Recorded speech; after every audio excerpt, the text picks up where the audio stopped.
యువతని పిలిచి సన్మానం చేస్తాం.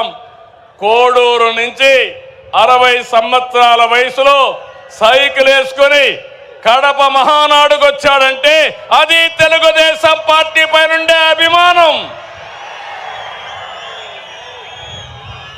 వారిని చూడండి తమ్ముళ్ళు, ఇలాంటి కార్యకర్తలు ఉన్నారంటే ఈ పార్టీకి పూర్వ జన్మ సుకృతం. తమలో గట్టిగా చప్పట్లు కొట్టి అభినందించండి. ఒక స్ఫూర్తి ప్రదాత పార్టీ అంటే ఇట్లుండాలి.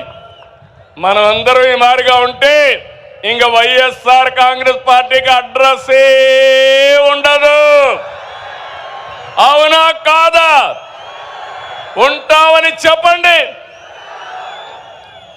అలాంటి కార్యక్రమాలతో ఈరోజు ముందుకు పోతున్నాం.